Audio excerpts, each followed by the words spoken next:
Hey, happy Tuesday. Today we're in 2 Samuel chapter 3.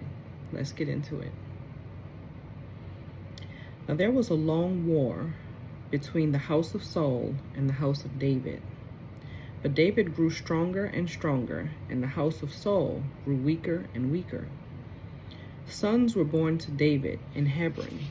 His firstborn was Amnon by Ahinoam the Jezreelitess. His second, Joab by Abigail, the widow of Nabal the Carmelite. The third, Absalom, the son of Maacah, the daughter of Talmi, king of Geshur. The fourth, Adonijah, the son of Haggith. The fifth, Shephatiah, the son of Abital. And the sixth, Ephraim, by David's wife Eglah. These were born to David in Hebron. Now it was so, while there was war between the house of Saul and the house of David, that Abner was strengthening his hold on the house of Saul. And Saul had a concubine, whose name was Rizpah, the daughter of Aiah. So Ishbosheth said to Abner, "Why have you gone into my father's concubine?" Then Abner became very angry at the words of Ishbosheth and said, "Am I a dog's head that belongs to Judah? Today I show loyalty to the house of Saul your father, to his brothers and to his friends, and have not delivered you into the hand of David. And you charge me today with a fault concerning this woman? May God do so to Abner and more also, if I do not do for David as the Lord has sworn to him, to transfer the kingdom from the house of Saul and set up the throne of David over Israel and over Judah, from Dan to Beersheba." And he could not answer Abner another word, because he feared him. Then Abner sent messengers on his behalf to David, saying, "Whose is the land?" Saying also, "Make your covenant with me, and indeed my hand shall be with you to bring all Israel to you." And David said, "Good, I will make a covenant with you. But one thing I require of you. You shall not see my face unless you first bring Michal, Saul's daughter, when you come to see my face." So David sent messengers to Ishbosheth, Saul's son, saying, "Give me my wife Michal, whom I betrothed to myself for 100 foreskins of the Philistines." And Ishbosheth sent and took her from her husband, from Paltiel, the son of Laish. Then her husband went along with her to Bahurim, weeping behind her. So Abner said to him, "Go, return." And he returned. Now Abner had communicated with the elders of Israel, saying, "In time past you were seeking for David to be king over you. Now then, do it. For the Lord has spoken of David, saying, By the hand of my servant David, I will save my people Israel from the hand of the Philistines and the hand of all their enemies." And Abner also spoke in the hearing of Benjamin.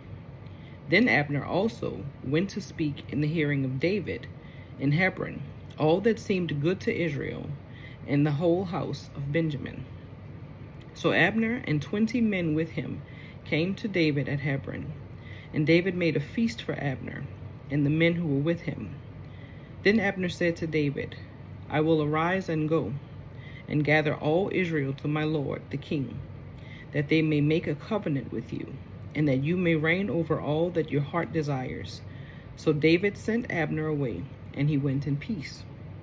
At that moment, the servants of David and Joab came from a raid and brought much spoil with them. But Abner was not with David in Hebron, for he had sent him away, and he had gone in peace. When Joab and all the troops that were with him had come, they told Joab, saying, "Abner, the son of Ner, came to the king, and he sent him away, and he has gone in peace." Then Joab came to the king and said, "What have you done? Look, Abner came to you. Why is it that you sent him away, and he has already gone? Surely you realize that Abner, the son of Ner, came to deceive you, to know your going out and your coming in, and to know all that you are doing." And when Joab had gone from David's presence, he sent messengers after Abner, who brought him back from the well of Sirah. but David did not know it. Now when Abner had returned to Hebron, Joab took him aside in the gate to speak with him privately, and there stabbed him in the stomach. So that he died for the blood of Asahel, his brother. Afterward, when David heard it, he said, "My kingdom and I are guiltless before the Lord forever for the blood of Abner, the son of Ner. Let it rest on the head of Joab and all his father's house, and let there never fail to be in the house of Joab one who has a discharge or is a leper, who leans on a staff or falls by the sword, or who lacks bread." So Joab and Abishai, his brother, killed Abner, because he had killed their brother Asahel at Gibeon in the battle.